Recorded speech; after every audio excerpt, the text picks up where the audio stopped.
Welcome students, फिर से आपका स्वागत है बीवॉक ऑनलाइन क्लासेस के अंदर। और मैं आपको जैसा कि पढ़ा रहा था, मैंने आपको क्या क्या पढ़ा रहा और क्या पढ़ा रहा था, मैं आपको पढ़ा रहा हूँ इनकम टैक्स के बारे में, आयकर के बारे में पढ़ा रहा हूँ। और जो मैंने अभी तक आप लोगों को बताया, मैंने आप लोगों को क्या बता रखा है, मैंने आपको बता रखा है स्लैब रेट के बारे में, मैंने आपको बता रखा है लास्ट जो क्लास हुई थी वो कौन सी हुई थी, पे स्केल की क्लास हुई थी, आपको ध्यान हो तो आज हम उसी क्लास को कंटिन्यू करने वाले हैं। मैं आज आपको एक पे स्केल का उदाहरण और बताऊंगा कि जिससे कि आपको क्लियर हो जाएगा कि पे स्केल वेतनमान क्या होता है और उसकी गणना कैसे की जाती है। तो करें स्टार्ट। तो आज की बात कर रहा हूं मैं पे स्केल की। जैसा कि स्टूडेंट आप लोग देख सकते हो स्क्रीन के ऊपर एक छोटा सा एग्जांपल लिया है और उस एग्जांपल यानी उदाहरण के तौर पर हम फिर से एक बार रिवाइज कर रहे हैं उस चीज को कि वेतनमान में होता क्या है और उसकी गणना कैसे की जाती है। देखें आप लोग, जैसा कि मैंने एग्जांपल लिख रखा है, यश एक कंपनी में 12,000 रुपए, फिर 1500, 20,000, फिर 2200, फिर 30,000 के वेतनमान पर 1 नवंबर 2015 को क्या हुआ, वो नियुक्त हुआ था। और आपको क्या करना है, कर निर्धारण वर्ष 2020-21 के लिए आपको करियों की राशि की क्या करनी है, गणना करनी है। कंप्लीट यहां तक। तो स्टार्ट करते हैं हम, इसका सॉल्यूशन कैसे होगा। तो सबसे पहले जैसे मैंने आप लोगों को बताया, सबसे पहले आपको क्या करना है कि जहां से वो ज्वाइनिंग होती है, उसकी नियुक्ति होती है, वहां से लगाकर आपको गत वर्ष की बात करता हूं, गत वर्ष तक आपको क्या करना है, उसका पूरा का पूरा स्केल निकालना, पे स्केल निकालना। तो देखिए सबसे पहले क्या करना, उसने ज्वाइनिंग की है, इसको सॉल्यूशन कर रहा हूं मैं। ज्वाइनिंग कब की, उसने ज्वाइनिंग की थी 1/11/2015 को। पहला काम तो अपना ये होगा। उसके बाद आपको कैलकुलेट करना है कि उसका साल कब खत्म होगा, उसका एक साल कब पूरा होगा। नवंबर में ज्वाइनिंग की थी 1 नवंबर 2015 को, तो अगले साल जब आएगा तो उस समय क्या हो जाएगा, उसका पूरा एक साल कंप्लीट हो जाएगा। अगला साल कब आएगा, उसका अगला साल आएगा 31/10/2016 को। ये होगा। तब तक उसकी सैलरी चलती रहेगी। कितनी सैलरी चलती रहेगी, 12,000 रुपए चलती रहेगी। आगे बस में, और जैसे उसका एक साल कंप्लीट होता है, नया साल मतलब उसके लिए नया साल कब होगा, जब उसकी ज्वाइनिंग का एक साल पूरा हो गया और अगले यानी 1/11/2016 की बात करता हूं, साल कंप्लीट हो गया तो उसके पैसे बढ़ जाएंगे। कितने बढ़ेंगे, 1,500 रुपए उसका बढ़ जाएगा। तो 12,000 में यदि अपन 1,500 जोड़ा, इंक्रीमेंट लग चुका है उसका, तो उसकी सैलरी बनेगी 31/10/2017 तक उसकी सैलरी चलती रहेगी। कितनी चलती रहेगी, 13,500 रुपए। आरी बात में यहां तक साल भर कंप्लीट हुआ, साल भर में उसके हर महीने उसकी प्रति माह उसका जो वेतन चल रहा था वो कितना चल रहा था, 13,500 उसका वेतन चल रहा था। और जैसे इसको फिर से साल कंप्लीट होता है तो उसके बाद भी क्या कर रहा है, तब तक उसके 1,500 रुपए बढ़ते रहेंगे जब तक कि उसकी सैलरी 20,000 या 20,000 से ज्यादा नहीं हो जाती तब तक। तो अभी भी 13,500 चल रहा है। नेक्स्ट उसका नया साल स्टार्ट होता है 1/11/2017 से लगाकर 31/10/2018 तक की बात करता हूं, तो उसका 1,500 रुपए इसके अंदर बढ़ जाएगा। तो 1,500 बढ़ता तो उसकी सैलरी जो हो जाएगी वो कितनी हो जाएगी, 15,000 रुपए प्रति माह। कंप्लीट यहां तक। फिर बढ़ते हैं और बढ़ते हैं आगे की तरफ, क्योंकि अभी तक आपका गत वर्ष भी नहीं आया। जैसा कि गत वर्ष आपका चल रहा है, मैं बात फिर से लिख देता हूं, आपको याद रखना है हर एक चीज को। गत वर्ष हमारा चल रहा है हाल फिलहाल में, वो चल रहा है 2019-20। क्या चल रहा है, 2019-20 चल रहा है, उस हिसाब से चल रहे हैं। फिर बात करते हैं वापिस इंक्रीमेंट लगने वाली बात करते हैं, तो वापस नवंबर आ जाएगा, 2018 हो गया यहाँ पे, 2018 से लगाकर नवंबर 2018 से लगाकर 31/10/2019 तक की मैं बात करता हूं, तो उसके 1,500 रुपए और बढ़ने वाले हैं। तो 1,500 बढ़ गए तो उसकी जो वेतन बन गया वो कितना बन गया, 16,500 बन गया है। आगे बात में यहाँ तक ये तो बात होगी यहाँ तक कि अभी भी अपना साल भी चल रहा है, गत वर्ष भी चाहिए और आपको थोड़ा इंक्रीमेंट अब भी लगने वाला ही है उसके। तो क्या करेंगे हम, नेक्स्ट साल और जोड़ते हैं। तो ये हो गया 1/11/2019 से लगाकर 31/10/2020 तक 16,500 के अंदर 1,500 रुपए जुड़ेगा, क्योंकि अभी तक उसका वेतन 20,000 रुपए तक नहीं आया इस वजह से। तो 16,500 के अंदर 1,500 रुपए जोड़ दिया तो इसका जो वेतन बन गया वो बन गया 18,000 रुपए। आगे बात में तक उसके बाद आप चाहो तो आगे बढ़ोगे, जब तक कि आपका कर निर्देश नहीं आ जाता है, लेकिन उसका कोई मतलब नहीं निकलेगा। जैसा कि मैंने आपको पिछली क्लास में बताया था, मैंने आपको बताया जो इनकम टैक्स हम पढ़ रहे हैं, इनकम टैक्स जो संबंधित होता है, जो आय संबंधित होती है वो होती है गत वर्ष के ऊपर।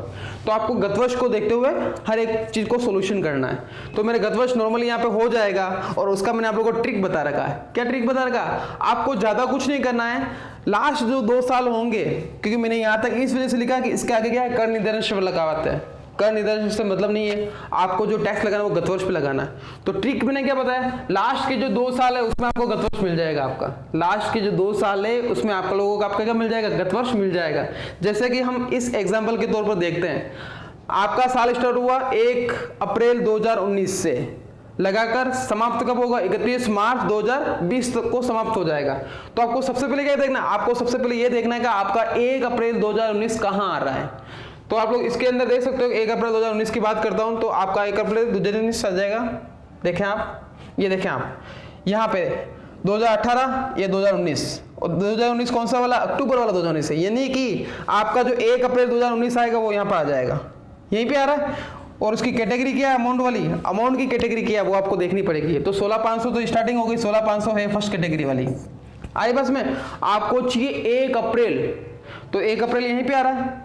तो 1 अप्रैल को से लगाकर 31 अक्टूबर 2019 तक की आपकी सैलरी क्या चलेगी, 16,500 चलेगी। यानी अप्रैल, मई, जून, जुलाई, अगस्त, सितंबर एंड अक्टूबर, यानी 7 महीने की जो सैलरी होगी वो कितनी होगी,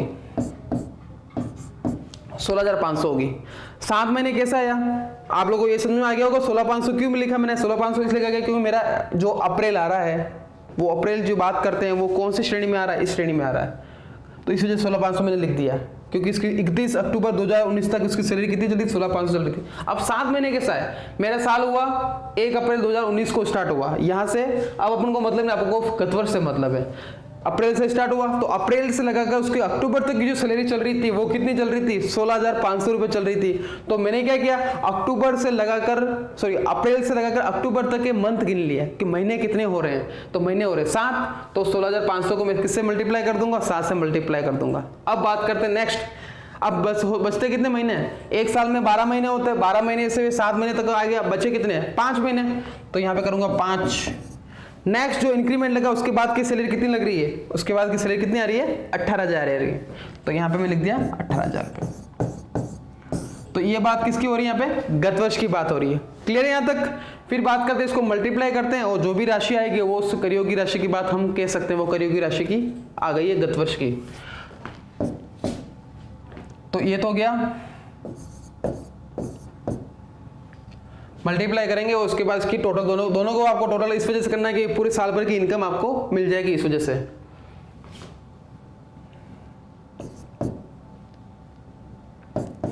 ये तो गया 1,15,500 और इसकी बात करता हूं तो ये हो जाएगा अपना 90,000।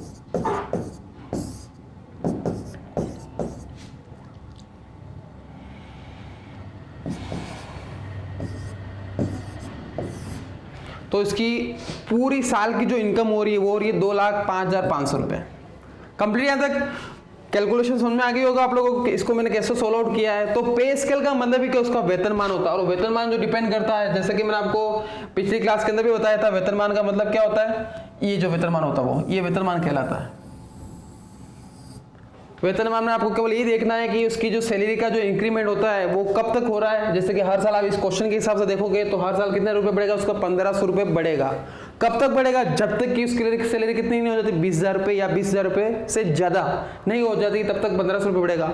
जैसे ही यहाँ तक लिमिट आती है तब उसके बढ़ना स्टार्ट हो जाएंगे। कितने स्टार्ट हो जाएंगे, 2,200 रुपए बढ़ना स्टार्ट हो जाएंगे। कब तक बढ़ेंगे, जब तक कि उसकी सैलरी कितनी नहीं हो जाती, 30,000 रुपए नहीं हो जाती। और बाकी का कब बढ़ेगा, बाकी का एज पर रूल्स, कंपनी के जो भी रूल्स होंगे उसके हिसाब से।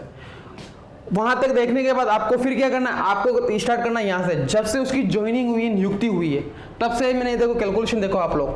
फिर क्या मैंने जब से ज्वाइनिंग की है तब से मैंने क्या करा, उसका साल लिख दिया। साल लिखने के बाद उसके सामने सैलरी लिख दी। कैसे लिखी है, स्टार्टिंग सैलरी होगी, साल भर की सैलरी होगी 12,000 रुपए, जैसे साल भर कंप्लीट होता है, नए साल नहीं 1 नवंबर की बात करता हूँ, साल कंप्लीट होने के बाद नवंबर में वापस आएगा वो, तो उसके 1500 रुपये मुझे बढ़ाना है, तो मैंने 1500 रुपये बढ़ा दिए।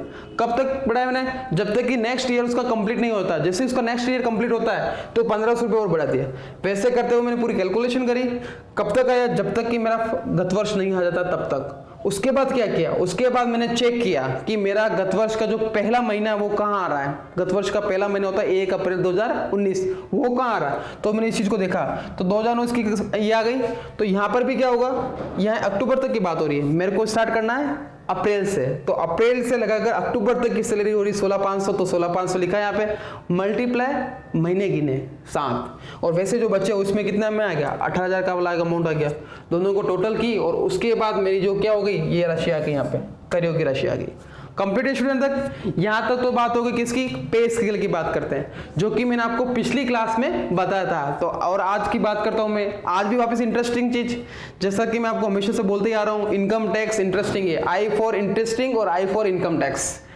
तो आज मैं आपको नेक्स्ट जो टॉपिक बताने वाला हूँ वो भी बहुत ही अच्छा टॉपिक है। तो एक बार इस चीज को आप लोग देख लें, एक बार फिर से देख लें कि कैसे मैं इस चीज की गणना की, और अपनी कॉपी के अंदर नोट डाउन जरूर करते रहें इस चीज को कि मैं क्या लिखा रहा हूं। हर एक चीज को लिखना है आप लोगों को। बढ़ते हैं हम आगे की तरफ।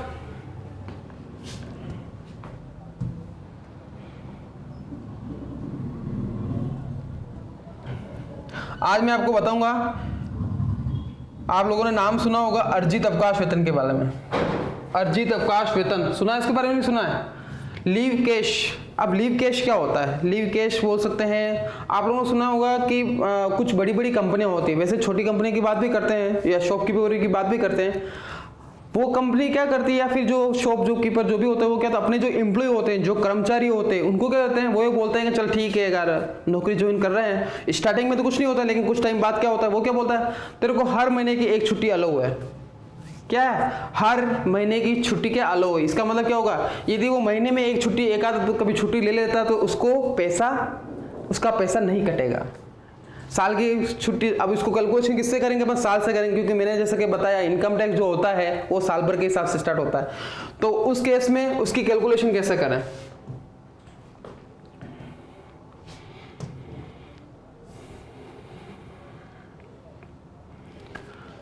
तो आज मैं आपको बताऊंगा किसके बारे में, मैं आज आपको बताने वाला हूं लीव इनकेशमेंट के बारे में। लीव इनकेशमेंट में कैसे उस चीज की कैलकुलेशन करते हैं, क्योंकि लीव इनकेशमेंट में क्या होता है, जो बड़े कंपनियां होती है वो क्या करती है, यदि कोई कर्मचारी जो होता है वो छुट्टियां नहीं लेता है, कि कभी कभार उसको छुट्टियां की जरूरत नहीं पड़ती है, छुट्टियां नहीं लेता तब क्या होगा, छुट्टियां नहीं लेगा तो क्या बोलते हैं, कंपनी क्या बोलती है, यदि छुट्टियां नहीं लेते हो तो हम आपको दे देंगे पैसा। क्या दे देंगे? पैसा दे देंगे, कैश नकद में दे देंगे। तो कर्मचारी भी इससे खुश रहता है, और एम्प्लॉय जो कंपनी वाला होता है उसको भी बेनिफिट होता है। बेनिफिट क्या है, यदि वो रेगुलर काम करेगा तो रेगुलर काम करने से क्या होगा, जो भी उसके काम चल रहे हैं वो क्या होगा, सुचारू रूप से चलते रहेंगे, तो उसे उसको भी बेनिफिट है। और दूसरे हिसाब से देखा जाए तो उस कर्मचारी को बेनिफिट है, छुट्टियां नहीं ले रहा है तो उसको पैसा मिल रहा है, तो बेफालतू की छुट्टियां नहीं लेगा तो उसके 2 बेनिफिट हो जाएंगे, वेतन के अलावा उसको क्या मिल रहा है, लीव का, छुट्टियों का पैसा भी मिल रहा है। तो अब इनकम टैक्स क्या बोलता है, इनकम टैक्स बोलता है कि आपने छुट्टियां नहीं ली तो कोई दिक्कत वाली बात नहीं है, आपको एक्स्ट्रा पैसा मिल रहा है, एक्स्ट्रा पैसा मिल रहा है। तो इनकम टैक्स क्या होता है, नजर बिठाए रखता है, नजर गड़ाए रखता है कि व्यक्ति ने एक्स्ट्रा पैसा कमाया तो हमको क्या करना पड़ेगा, कुछ एक्स्ट्रा बेनिफिट हमको तो लेने ही पड़ेंगे। एक्स्ट्रा बेनिफिट कैसे मिलेंगे, एक्स्ट्रा बेनिफिट का मतलब क्या हो गया, एक्स्ट्रा पैसा कमाया, तेरे को एक्स्ट्रा बेनिफिट हुआ तो हमें भी क्या चुका, एक्स्ट्रा टैक्स चुका। तो उसकी टैक्स का ट्रीटमेंट कैसे करते हैं, छुट्टियों पे, अर्जित अवकाश के बदले जो छुट्टियां पैसा मिलता है उसका टैक्स का ट्रीटमेंट कैसे करते हैं वो मैं आज आप लोगों को समझाने वाला हूं। तो स्टूडेंट, जैसा कि मैंने आपको बताया है कि अर्जित अवकाश क्या होता है वो आपको समझाया होगा। यदि किसी कंपनी में किसी कर्मचारी को छुट्टियां मिलती है और यदि वो उन छुट्टियों का उपयोग नहीं करता है, छुट्टियां नहीं लेता है, तो उसके एवज में कंपनी के द्वारा उसको क्या दिया जाता है, एक्स्ट्रा पैसा दिया जाता है, जिसे ही हम कहते हैं लीव इन कैश। ठीक है ना, छुट्टियों का जो पैसा है वो उसको पैसा मिल रहा है। तो मैं आपको जैसे बताया था, इनकम टैक्स क्या करता है, नजरें गड़ाए रखता है। वो क्या करेगा, अरे इसको एक्स्ट्रा पैसा मिल रहा है तो वो क्या करेगा, उसके ऊपर भी क्या करेगा, टैक्स की लायबिलिटी बना देगा, कर का दायित्व बना देगा। तो उसके लिए क्या कर रखा है, इनकम टैक्स एक्ट के अंदर 1961 के अंतर्गत कुछ अमेंडमेंट है, कुछ टैक्स का ट्रीटमेंट है कि कैसे उस चीज को फॉलो किया जाता है। आप लोग देखें, आपको स्क्रीन पे एक चीज नजर आ रही होगी, जैसा कि मैं छोटा सा एक डायग्राम बना रखा है, उससे आपके कंसेप्ट भी क्लियर हो जाएंगे कि उसमें कैसे उस चीज को लागू किया जाता है। जैसे कि आप लोग देख सकते हो, अर्जित अवकाश वेतन की बात करता हूँ, इसको इंग्लिश में कहते हैं लीव क्रेडिट सैलरी, उसका मैं बता रहा हूँ टैक्स का ट्रीटमेंट। यदि मैं बात करता हूं, यदि उस व्यक्ति ने, चाहे वो कर्मचारी सरकारी हो चाहे वो सरकारी गैर सरकारी हो, यानी प्राइवेट सेक्टर की बात करता हूं, दोनों में से कोई भी कर्मचारी यदि उसने सेवा काल के दौरान, सेवा काल का मतलब क्या होता है, वो रिटायरमेंट अभी तक नहीं हुआ है और उसके बीच में ही, जैसे कि उदाहरण की बात करता हूं, इस साल की बात करता हूं, इस साल में उसने कुछ छुट्टियां नहीं ली और उसको एवज में उसको पैसा मिल गया, यानी वो क्या होगा, ड्यूरिंग सर्विस पीरियड, यानी सेवा काल के दौरान यदि उसने लीव इनकेशमेंट का पैसा उठाया, भले वो सरकारी कर्मचारी हो भले गैर सरकारी कर्मचारी हो, दोनों प्रकार के व्यक्तियों के लिए वो पूर्ण रूप से क्या हो जाएगी, कर योग्य हो जाएगी। यानी कि उसको जो भी छुट्टियों का पैसा मिलेगा उसके ऊपर क्या लग जाएगा, टैक्स लग जाएगा। कंप्लीट यहां तक। लेकिन यदि वो रिटायरमेंट के बाद या रिटायरमेंट के बाद उसको पैसा मिलता है, किसके एवज में, लीव क्रेडिट, यानी अर्जित अवकाश वेतन के बदले उसको पैसा मिलता है, तो उस केस में क्या होगा, रिटायरमेंट हो चुका है, उस केस में इनकम टैक्स बोलता है, इनकम टैक्स से बोलता है यदि कोई सेवानिवृत्ति के पश्चात कोई व्यक्ति छुट्टियों का पैसा उसको मिलता है और यदि वह कर्मचारी जो है वो है सरकारी कर्मचारी, कौन सा कर्मचारी, वो सरकारी कर्मचारी है, तो उस केस में उसको कोई टैक्स नहीं चुकाना है। यानी उसको जो भी छुट्टियों का पैसा मिला, भले 2 लाख मिला भले 10 लाख मिला हो, XYZ, उसको कोई टैक्स ही नहीं चुकाना है, वो पूर्ण रूप से क्या हो जाएगा, कर मुक्त हो जाएगा। कंप्लीट है तक। किसके लिए, सरकारी कर्मचारी की बात करता हूं। लेकिन मैं अब बात करता हूं किसकी, प्राइवेट सेक्टर की, यानी नॉन गवर्नमेंट एम्प्लॉई, जिसमें बहुत सारे व्यक्ति आते हैं। यदि वो कोई व्यक्ति है जिसको छुट्टियों का पैसा मिला है, रिटायरमेंट के बाद पैसा मिला, छुट्टियों का पैसा मिला है, वो गैर सरकारी कर्मचारी है, तो उस केस में इनकम टैक्स क्या कहता है, इनकम टैक्स ये कहता है कि निम्न में से जो कम होगा, निम्न में से जो कम होगा वो क्या हो जाएगा, कर मुक्त हो जाएगा। निम्न में से कौन सा, निम्नलिखित का मतलब, निम्न में से जो कम होगा वो कर मुक्त हो जाएगा। अब निम्न में क्या क्या दे रखा है, निम्न दे रखा, सबसे पहले देगा leave credit at the time of retirement, यानी कि जब वो रिटायरमेंट हुआ था तो उसके खाते में कितनी छुट्टियां जमा थी, मतलब उसके खाते में कितनी छुट्टियां पड़ी हुई थी, ठीक है, इसकी कैलकुलेशन होती है। मैंने आप लोग देख सकते हो यहाँ पे स्टार लगा रखे हैं, जहां पर मैंने स्टार लगा रखे हैं इसका मतलब वो वहां पे आपको गणना करनी पड़ेगी। क्या करनी पड़ेगी, गणना करनी पड़ेगी, कैलकुलेशन करनी पड़ेगी। वो कैसे करेंगे वो भी मैं आप लोगों को बताऊंगा अभी। तो यहाँ पे लिख रखा है leave credit at the time of retirement multiply AMS। अब AMS क्या होता है, उसका भी स्टार लगा रखा है यहाँ पे कि स्टार का मतलब क्या होता है, इसकी भी गणना करेंगे और उसको मैं आगे बताऊंगा AMS का मतलब क्या होता है। कुछ तो सस्पेंस होना चाहिए, वरना पता कैसे लगेगा कि सस्पेंस का मतलब क्या होता है। जैसे आप लोगों ने अकाउंट्स में पढ़ा होगा सस्पेंस के बारे में, तो वैसे ये बात यहाँ पर भी हो रही है। तो आपको क्या करना है, leave credit at the time of retirement multiply AMS, इन दोनों की आपको गणना करनी पड़ेगी, वो मैं आप लोगों को बताऊंगा गणना कैसे करते हैं। और यानी या 10 इंटू AMS, 10 यानी 10 AMS कैसे होता है मैं आपको बताऊंगा। AMS की फुल फॉर्म जरूर आपको बता सकता हूं। AMS की फुल फॉर्म होती है एवरेज मंथली सैलरी। क्या होती है, एवरेज मंथली सैलरी। वो गणना कैसे करती है देखते हैं आगे। 10 इंटू AMS या फिर 3 लाख रुपए, as per rules, income tax के रूल्स के हिसाब से 3 लाख रुपए, और एक्चुअल अमाउंट रिसीव्ड, यानी वास्तव में जो राशि प्राप्त हुई है। मैं फिर से एक बार रिवाइज कर रहा हूं, यदि कोई व्यक्ति है जो रिटायरमेंट होता है और उसके बाद उसको छुट्टियों का पैसा मिलता है, छुट्टियों का पैसा जब मिल रहा है, यदि वो सरकारी कर्मचारी है तो कोई टैक्स नहीं चुकाना है, यदि वो गैर सरकारी कर्मचारी है तो निम्न में से जो कम होगा उस पर क्या लग जाएगा, निम्न में से जो कम होगा वो तो हो जाएगा टैक्स फ्री, उस पर कोई टैक्स नहीं लगेगा। सबसे जो कम होगा, जैसे मैं आपको पिछली क्लास में बताया, जो कम है उसको सिलेक्ट करना है, तो निम्न में से जो कम होगा वो तो हो जाएगा कर मुक्त, और बाकी की जो राशि बचेगी उस पर क्या लग जाएगा, टैक्स लग जाएगा। तो निम्न में से कम कौन कौन सा है, पहला पॉइंट होगा leave credit at the time of retirement into AMS, या फिर 10 इंटू AMS, या फिर 3 लाख, या फिर एक्चुअल अमाउंट रिसीव्ड। इन चारों में से जो सबसे कम होगा उस पर क्या हो जाएगा, वो कर मुक्त हो जाएगा, और बाकी की राशि पे टैक्स लग जाएगा। स्टार जो लगा रखा उसमें आपको क्या करना है, उसकी कैलकुलेशन करनी है। कंप्लीट है तक। तो मैं बात करता हूं सबसे पहले किसके पे स्टार लगा रखा है, मैंने स्टार लगा रखा है leave credit at the time of retirement. अब इसकी गणना कैसे करते हैं वो मैं आपको बताने वाला हूं।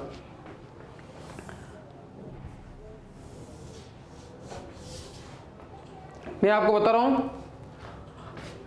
कैलकुलेशन कैसे करें, किसकी, लीव क्रेडिट की।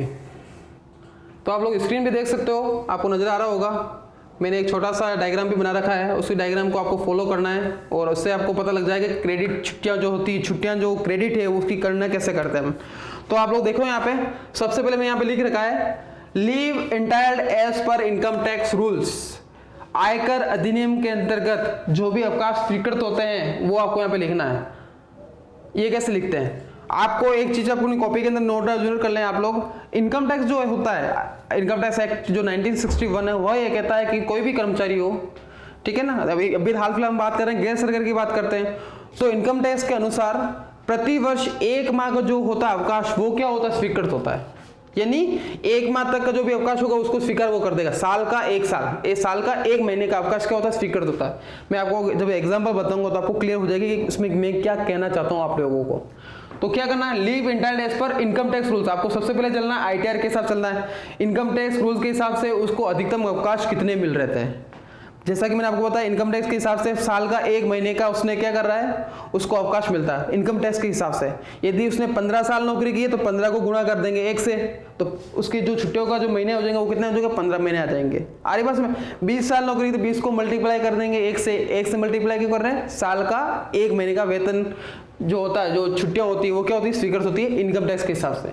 उसमें से आपको लेस करना है लीव इन कैश, नगद प्राप्त छुट्टियों का वेतन।